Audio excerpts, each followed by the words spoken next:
Afganistán.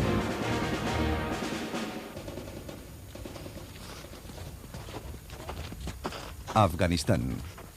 Guerra en Hindu Kush. Una guerra en la que la Unión Soviética luchó para evitar la propagación del fundamentalismo islámico. Como en Vietnam, este era un conflicto dominado por los helicópteros de guerra. A diferencia de Vietnam, se trataba de una guerra de guerrillas que no todos los rebeldes estaban de acuerdo en cómo ganar. A menudo, las condiciones eran tan duras que ni el entrenamiento ni la preparación servían de ayuda a los soldados soviéticos que debían soportarlas. Afganistán es un país remoto e inaccesible que hace frontera con Irán. La revolución islámica de este último puso en guardia al Kremlin. También es un país agreste y montañoso, con pocas carreteras. Esta falta de vías de comunicación obligaba a unir en dos frentes, para asegurar la capital de Kabul y las ciudades a lo largo de las carreteras.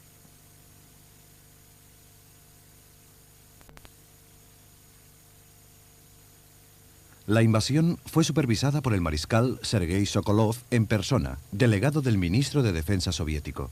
Con una larga experiencia como general de artillería durante la guerra, era un hábil comandante, aunque tácticamente conservador. Muy pronto, Sokolov tuvo que enfrentarse a una federación de 24 grandes grupos guerrilleros.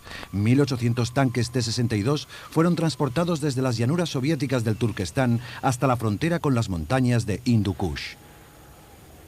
Estamos en Año Nuevo de 1980 y el ejército soviético ocupa un país vecino.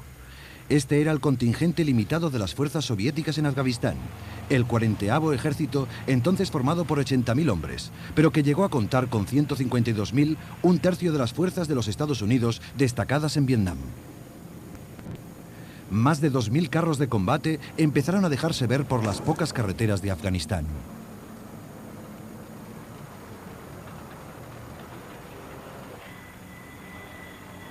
Más efectivos fueron los helicópteros Mi-8 que se convertirían en símbolo de esta guerra. Aunque por tierra los soviéticos entraron en Afganistán mal equipados para el conflicto al que se iban a enfrentar, llevaban armamento pesado y estaban muy mal organizados. Dijeron que habían sido invitados para repeler la intervención extranjera después del golpe de Estado. Pero en realidad, el presidente Hafizullah Amin fue asesinado en su palacio de Darul-Aman no por los afganos, sino por las fuerzas especiales soviéticas, las Spetsnaz. Su crimen fue impulsar la reforma demasiado pronto, permitiendo que su tradicionalista aliado soviético quedara expuesto a la revolución islámica. Pero, a pesar de emitir comunicados por radio, los mensajes indicaban que aquella no sería una intervención fácil. El problema era el ejército afgano, desmoralizado por los ataques rebeldes desde que los comunistas obtuvieran el poder 2 años antes. Desde primeros de año, cada vez resultaba más evidente que el ejército no podría resistir. Por lo tanto, los soviéticos se vieron obligados a atacar a medida que la resistencia se hacía cada vez más fuerte. Este pueblo, profundamente tradicional y xenófobo, alineado por los comunistas afganos, se mostraba cada vez más hostil al descubrir que el nuevo régimen estaba completamente en manos extranjeras. Muchos abandonaron sus pueblos para unirse a la resistencia y combatir al invasor. Muy pronto, cientos de miles de personas se sumaron al éxodo. La principal ruta de suministro soviética hasta Kabul se convirtió en el principal objetivo, especialmente en el paso de Salang y el túnel. Esta estructura de 3 kilómetros de largo se construyó para proteger la carretera de las avalanchas, pero seguía siendo vulnerable al sabotaje y a las emboscadas. Sin embargo, los mujahedés, quienes ya antes habían estado agrupados en tribus, pronto volvieron a dividirse a causa de las rivalidades para obtener las armas y el dinero de la ayuda exterior. Empezaron armados con los rifles Lee Enfields, algunos fabricados en Pakistán, que se utilizaron contra los ingleses el siglo pasado. En la ciudad fronteriza de Peshawar, los talleres fundados por los fabricantes de armas la convirtieron en una pequeña zona industrial destinada a realizar réplicas exactas de todo tipo de armas de fuego. Los fondos obtenidos de los Estados Unidos permitieron pagar la fabricación de unas 30.000 armas.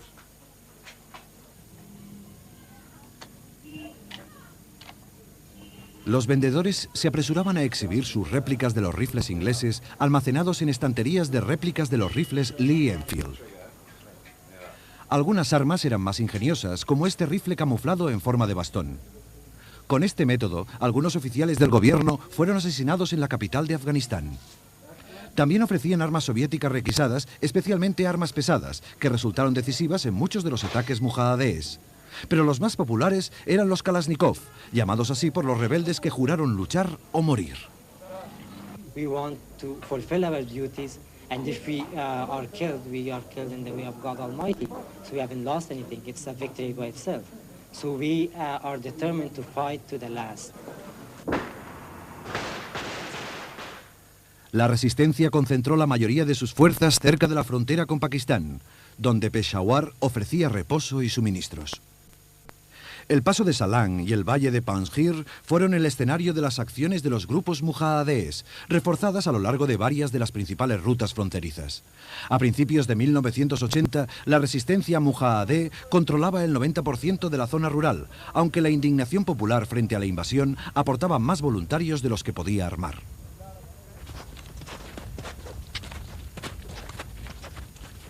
La mayoría permanecía en bases locales y raramente se comunicaban con los otros grupos u operaban fuera de sus propios valles. Los dushmans, como los soviéticos llamaban a los mujahadíes, tardaron en desarrollar estrategias sofisticadas más allá de los clásicos ataques sorpresa. Las patrullas de helicópteros constituían un peligro de infiltración en estos valles fronterizos. Hábiles en la evasión, los mujahadíes los consideraban una tregua en la dura marcha a través del valle de Kunar. Sin selvas o marismas donde ocultar sus movimientos, estaban orgullosos de su habilidad para ocultarse en las grietas del inhóspito paisaje. Esta habilidad les permitió controlar la zona. Una patrulla armada soviética negocia la carretera del valle. El armamento pesado a menudo constituía la vanguardia de las divisiones de ataque contra los fuertes de los rebeldes en las montañas, hasta que los soviéticos se dieron cuenta de que les faltaban cañones de largo alcance para llegar hasta los mujahadíes, aunque siguieron siendo vulnerables a los misiles rebeldes. La destrucción de los pueblos y las continuas ofensivas soviéticas diezmaron rápidamente a la población de los valles. Aquí, en la zona de Panjshir, más de 50.000 personas abandonaron sus hogares, en un éxodo de 80 kilómetros hacia los altiplanos, a 3.000 metros de altura en las montañas. Sin hogar, muchos se vieron obligados a vivir en las cuevas.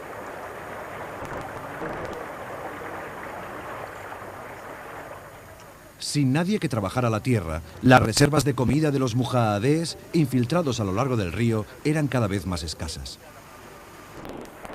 También tuvieron que enfrentarse a una geografía hostil que dividía a los grupos mujahadíes. Las dificultades para movilizar hombres y municiones en semejantes condiciones, la capacidad de muchos grupos rebeldes para llevar a cabo las distintas misiones disminuyó radicalmente.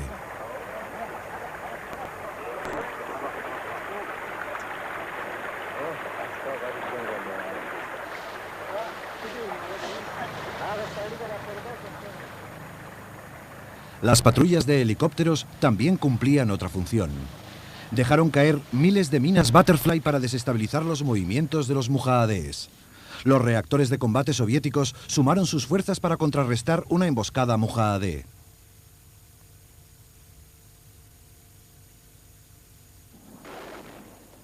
Pero generalmente eran los pueblos quienes lo pagaban, no los rebeldes.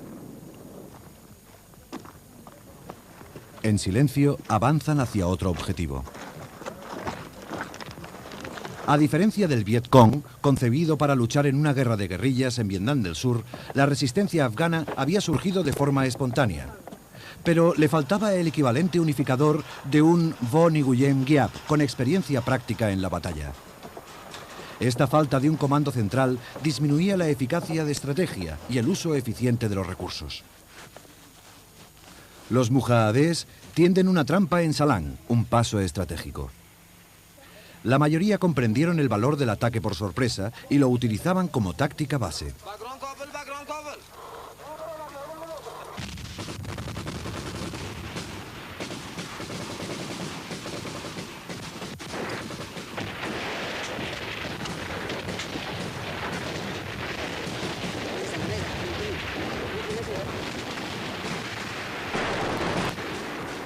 Eran bastante eficaces en este tipo de acciones, normalmente dirigidas contra convoyes de gasolina que se dirigían hacia el sur, hacia Kabul.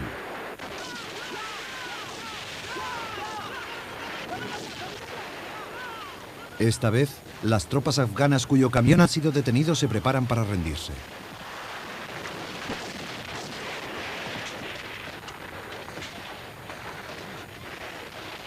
Los mujahedés les ordenan que tiren las armas. La cabeza rapada identifica a un joven recluta. Si no se une a los rebeldes, será escoltado hasta un campo de refugiados en Pakistán. En su lucha de las carreteras, los mujahidines destruyeron miles de camiones a lo largo de esta importante ruta de abastecimiento, provocando restricciones de gasolina en la capital.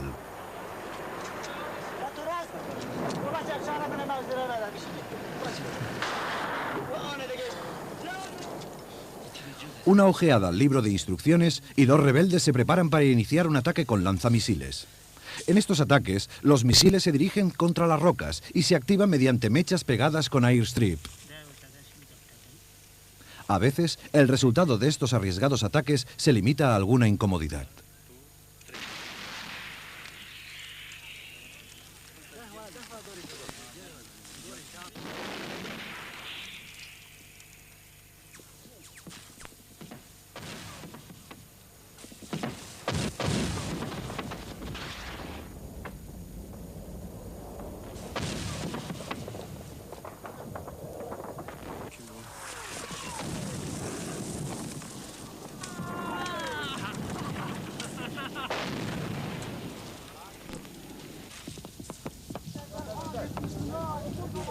Pero algunas veces se dirigen contra zonas civiles. Otras contra el aeropuerto, destruyendo las vías de enlace aéreo esenciales para los soviéticos. La destrucción de los tanques de gasolina supone que más convoyes deberán cruzar el puesto en el peligroso paso de Salan.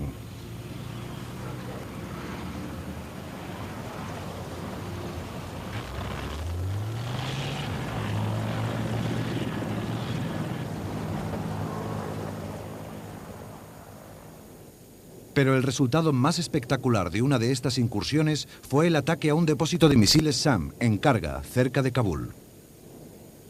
40 personas resultaron muertas cuando el largo crescendo de las explosiones devastó la zona.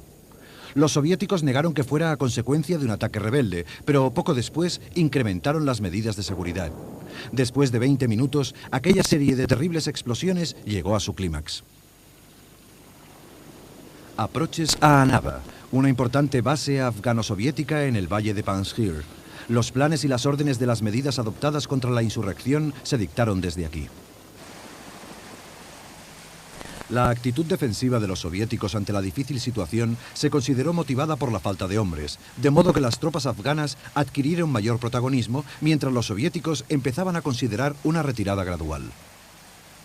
Además, las duras condiciones climáticas minaban la escasa moral de las tropas destinadas a recorrer las montañas.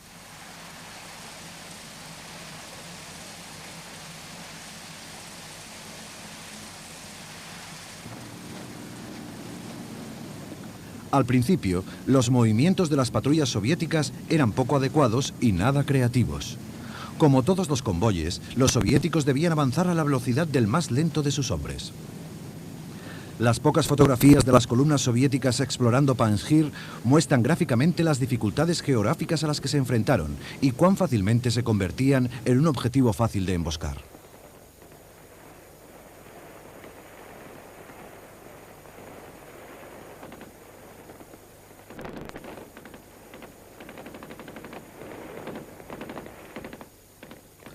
Poco a poco, la infantería soviética aumentó su armamento, sobre todo con la adquisición del AGS-17, un lanzagranadas automático.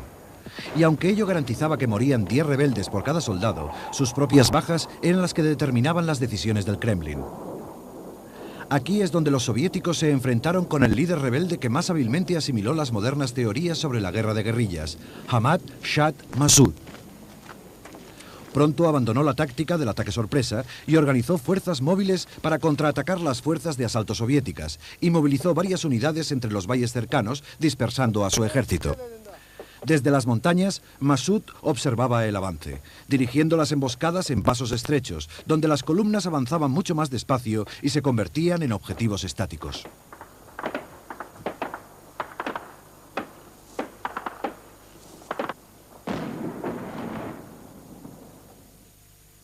Ahmad Shah Massoud pronto demostró ser un líder carismático y popular.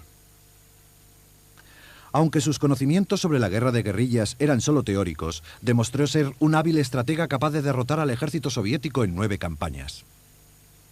Abandonó los ataques sorpresa en favor de la toma de puestos gubernamentales estratégicos fuera de su propia área. El primero fue el asalto a Peshgur en 1985. Estos fuertes estaban defendidos por cientos de tropas armadas con bazocas y tanques y estaban protegidos por campos de minas, sacos y alambradas de espinos. En una muestra de madurez, los hombres de Massoud rodearon las defensas antes de atacar. El éxito de Massoud provenía de que era uno de los líderes rebeldes que había organizado un ejército guerrillero con paga perfectamente entrenado. Conocidos por motoraks, constituían las primeras auténticas unidades móviles de la resistencia, lo que permitió a Massoud concentrar sus fuerzas en el asalto y control de guarniciones estratégicas. Además, consiguió difundir un profundo sentimiento de unidad entre sus hombres, como explica su antiguo ayudante.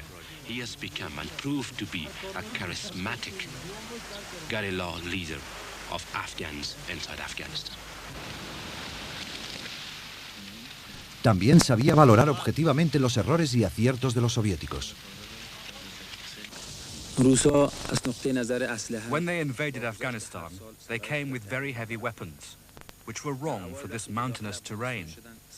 But later, they began using helicopters and very light weapons. In my opinion, Russian tactics have improved each year. Now their forces are noticeably more mobile, but their morale is noticeably lower because a lot of Russians have been killed in Afghanistan.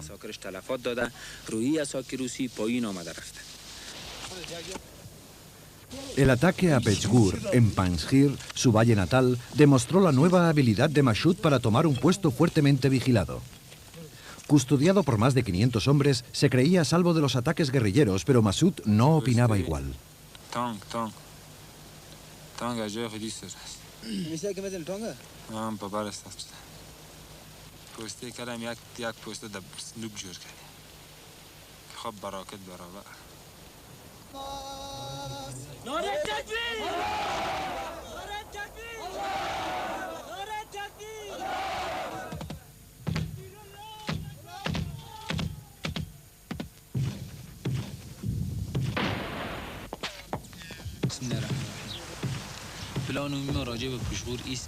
Our main plan for Peshgur is firstly to cut off the aerial and ground supply routes and then capture the 10 outposts surrounding the main base. Finally, we will pour heavy weapons fire onto the main base until it's been captured or destroyed.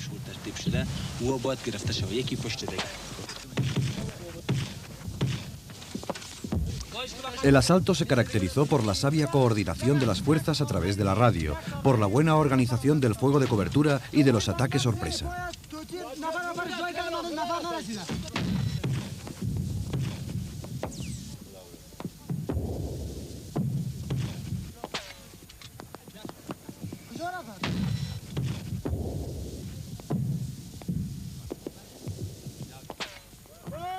A pesar de haberlo planeado con todo detalle, lucharon toda la noche hasta que el fuerte y los distintos puestos cayeron a manos de los mujahedíes.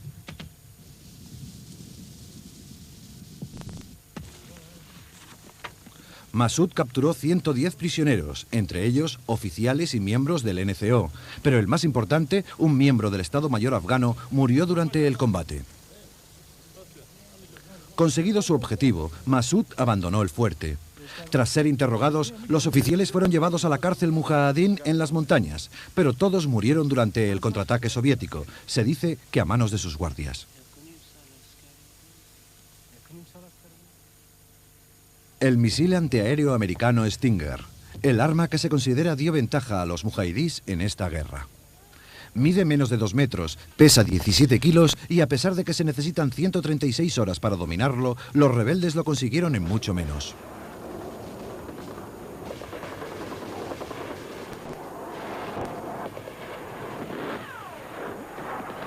su cabezal explosivo avanza a 700 metros por segundo y utiliza un busca infrarrojo para interceptar al objetivo en un radio de hasta 6 kilómetros. Este explotó sin encontrar al objetivo, pero aunque la CIA, que fue quien se lo proporcionó, aseguraba que tenía un éxito del 70%, algunos, incluido Massoud, consideran esta afirmación exagerada. Pero los reactores soviéticos tuvieron que volar más alto y más rápido, con lo que sus bombardeos resultaron menos efectivos, excepto en las pocas ocasiones en que los rebeldes se reunían para realizar un ataque en masa. Al descubrir que los Stingers no podían dispararse hacia abajo desde la posición de los mujahidís, los helicópteros realizaron vuelos rasantes sobre el valle.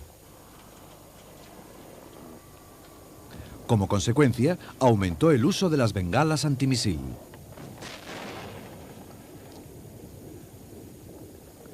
Ello significaba que las fuerzas afganas y soviéticas habían perdido el control del aire, dejando a los mujahidís mayor libertad de acción. El creciente número de convoyes de helicópteros y aviones que fueron abatidos atestigua algunas de las victorias mujahidís. Aunque sigue siendo un hecho que los soviéticos perdieron menos aviones de ataque en el frente que los alemanes durante los entrenamientos.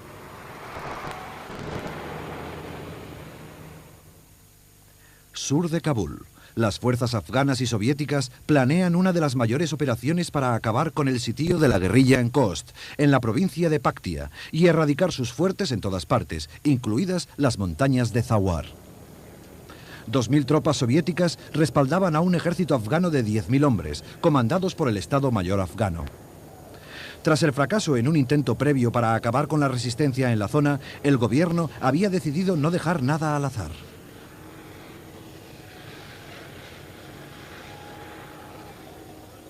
Pero la ostentación de armamento pesado y artillería ocultaba el hecho de que los soviéticos estaban decididos a retirarse. El asalto fue respaldado por Mi-1 y Mi-24, considerados los mejores helicópteros de guerra del mundo, tan simbólicos de esta lucha como los Hueys de los Estados Unidos en Vietnam, aunque su coste operativo resultó ser 3 veces mayor. Los pilotos soviéticos mostraron la misma osadía. Dice que si no fuera peligroso, no lo harían. El nuevo Sukhoi Su-25 Frogfoot, armado con bombas de artillería y misiles de 75 milímetros, demostró ser el reactor de ataque terrestre más efectivo del ejército soviético. Sukhois y MiGs se convirtieron en la vanguardia del frente aéreo contra los puestos guerrilleros en las montañas, volando desde las bases rusas en la frontera y dentro de Afganistán. En sus salidas, los aviones recorrían un paisaje frío y desolador incluso durante la primavera afgana.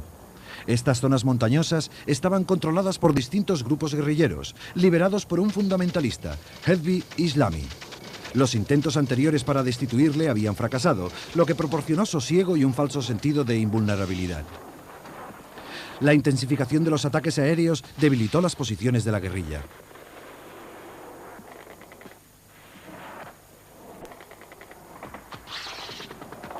La granada a reacción era un arma que prometía grandes resultados en la lucha antiaérea.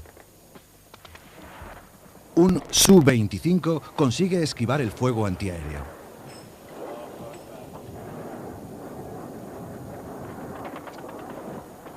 Las bombas antipersonales, equipadas con paracaídas retardado, localizan su objetivo.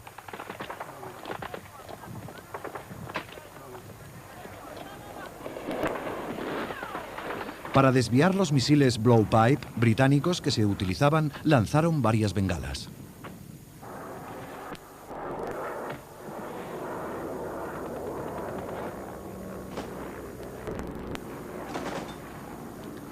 Estos Dashika, cañones pesados de 12,7 milímetros de diseño soviético, se convirtieron en el arma antiaérea más popular. Aseguraron haber derribado por lo menos 3 helicópteros y un caza.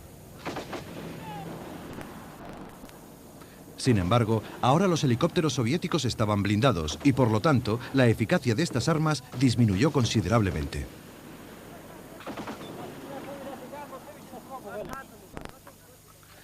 Tras días de uso continuado, el armamento antiaéreo era cada vez más impreciso. Los rebeldes habían disparado tantas veces que los tambores de sus cañones estaban completamente gastados. Los soviéticos aseguraban haber destruido 250 fortificaciones mujahedíes en las 3 semanas de duros enfrentamientos. El incendio de los depósitos de combustible para los aviones fue especialmente efectivo.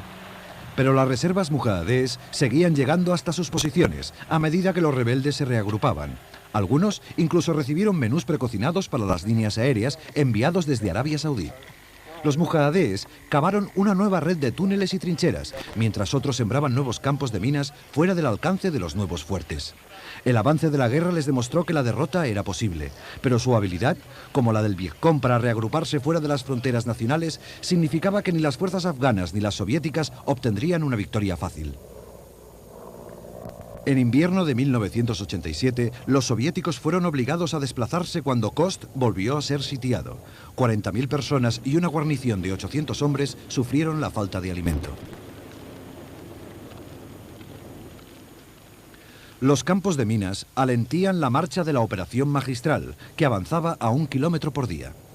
18.000 hombres estaban en ruta. Ellos constituían una fuerza combinada de tropas paracaidistas, artillería y fusileros motorizados, respaldados por los cañones de los helicópteros.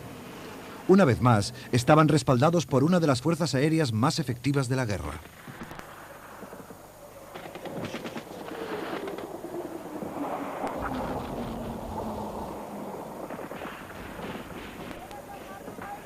La secuencia de bombas y bengalas antimisil se había convertido en algo rutinario.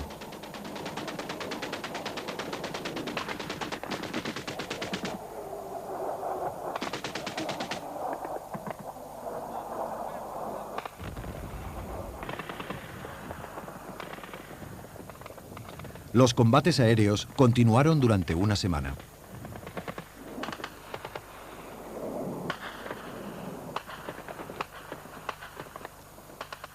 Algunas bombas con paracaídas retardado mezclaban explosivos químicos y antipersonales.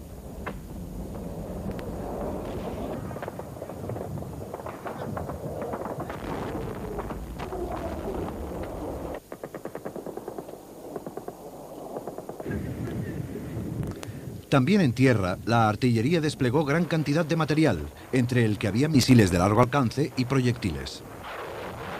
Sin embargo, un viaje que en tiempos de paz habría durado 30 horas, duró 32 días, complicado todavía más por las hábiles emboscadas mujahedíes.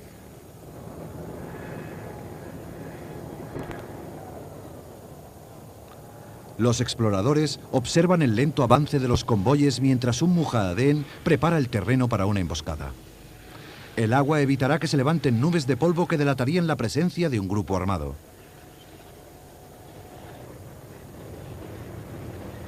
Aunque muy efectivos en sus emboscadas, la falta de comando y coordinación hizo que muchos de estos ataques resultaran menos efectivos de lo previsto.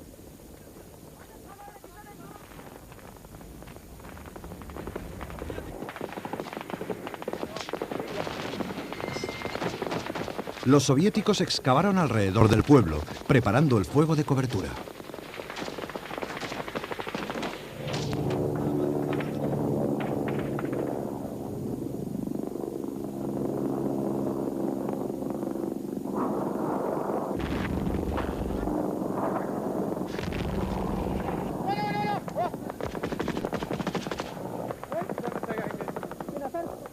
Finalmente, los cañones del Mi-24 aparecen para acabar con las guerrillas.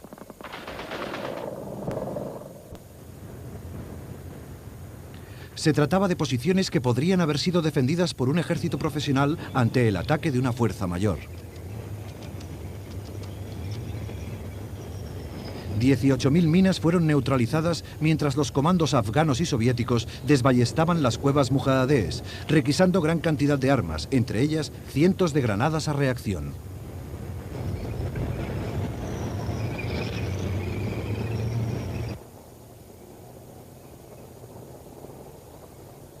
Pero seguía la incógnita de si los soviéticos podrían operar en el área sin recurrir a las grandes formaciones.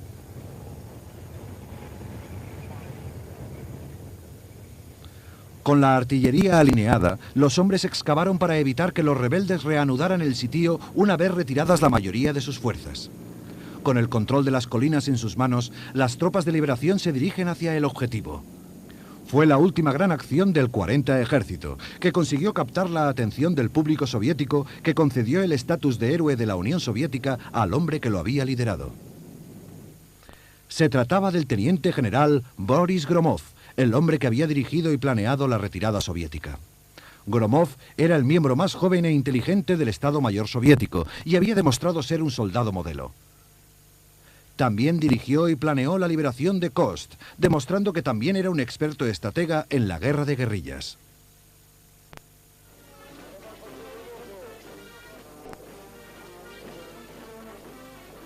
La Brigada 66 de Fusileros Motorizados fue la primera en movilizarse, desfilando en Jalalabad como primera etapa de la retirada hacia Kabul.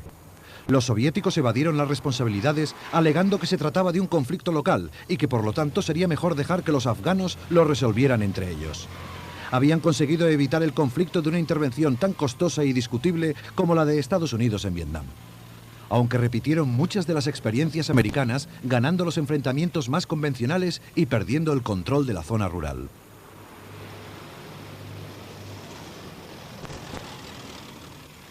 También se vieron impulsados por dos lecciones de batalla. Primero, es imposible vencer a un ejército guerrillero popular aunque se disponga de armas modernas. Y segundo, la pacificación fracasa bajo un gobierno impopular.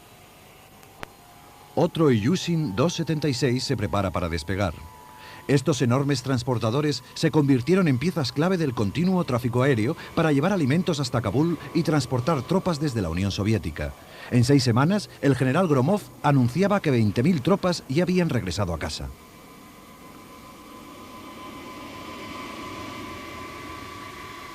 La amenaza constante de un ataque antiaéreo era contestada con bengalas y una ruta de vuelo muy estricta.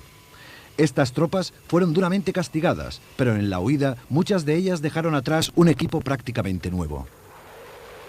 El último ataque aéreo, al igual que los tanques T-62 y los bazookas, era una prueba de que el armamento de la República estaba a la altura del soviético. Ello también significaba que para repatriar a los últimos soldados soviéticos se necesitarían muchos menos vuelos.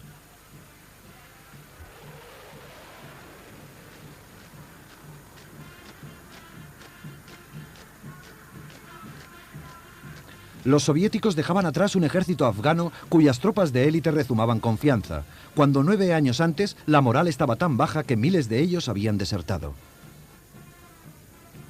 También dejaron atrás el duro trabajo de limpiar los campos de minas. Durante la guerra, los soviéticos habían colocado más de 30 millones de minas. La mayoría se encontraban en campos claramente definidos, ya que, a diferencia de los argentinos cuando abandonaron las Malvinas, los soviéticos habían preparado mapas adecuados. Sin embargo, estaban diseñadas para escapar a los detectores electrónicos y los buscaminas tuvieron que recurrir a los métodos tradicionales. Una vez detectadas, las minas eran detonadas. Madrugada de un día de febrero de 1989. Un convoy de casi 80 kilómetros recorre las llanuras del norte de Afganistán. Es la retirada final de las tropas soviéticas, 7.000 hombres y cientos de vehículos. Cruzaron la frontera por el Puente de la Amistad, sobre el río Oxus, en Termez. En los 9 años de guerra, casi 14.000 de sus camaradas habían perdido la vida. Pero la falta de victoria no les había convertido presas de un régimen que cayera inmediatamente a manos del ejército que le rodeaba. El último en partir fue el teniente general Gromov.